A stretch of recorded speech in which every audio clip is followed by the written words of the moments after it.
So Arlo, you just mentioned something interesting on LinkedIn about safe being attached to the kind of complicated domain and not really dealing with complexity well. Yeah.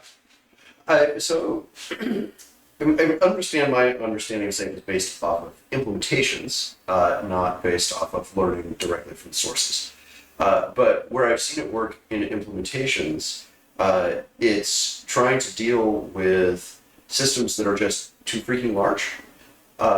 And in those, the ones, when it's a complicated problem, it does a good job of mapping those value streams and helping people see those and adapt those and change those over time. When stuff gets complex, the very need to visualize it starts running into problems because every piece of work that you flow through ends up with different visualizations, and it results in unmappable domains. Mm-hmm. And when you have those unmappable domains, at least we've commonly seen that implemented, it just results in more chaos, pressure, pain, strife, and humans pushing against each other in ways that don't work.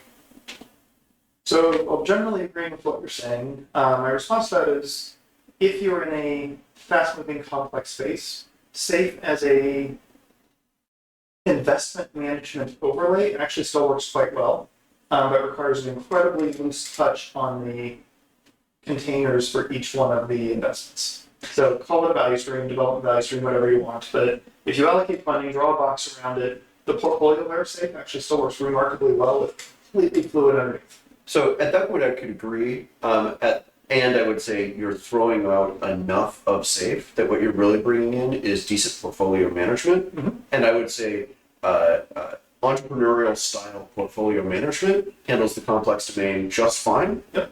And I would just pull that in because if I pull in the safe word, people bring in all the other concepts as well. Yep. So again, at a certain point, if you let safe get ever more fluid, you're doing few enough of the practices as written, you can argue whether it's safe. Right. I use safe generally very liberally as a pattern language, more so than as a prescription language or a practice. It's a library of practices. Right. Which I completely understand in the same way you can use DevOps as a library of practices or XP as a library of practices, right? And I find that works well when talking with experts. Yep. I have no problem in our conversation doing that, but if I were to bring that into a client, it's going to lead them in all the wrong directions. Yep. And frankly, most of the time when companies start using SAFe, the problem they're solving is the fact that they've got so many interdependencies and so much complexity bound up that nothing's moving. Right. And it becomes a tool to release the logjam. I completely agree with that. Once you start to get sufficient flow, with any process, you should start changing your process and your approach to map the current conditions and the context you're in. Yeah. I would argue SAFe has all the mechanics necessary to continue doing that evolution. And at a certain point, you can squint at it and you're like, does this even count as solving the original problem? No, we don't have that problem anymore. It's a different problem. Is it still safe? Yeah, it's actually really damn good safe. It looks a lot like really damn good everything else.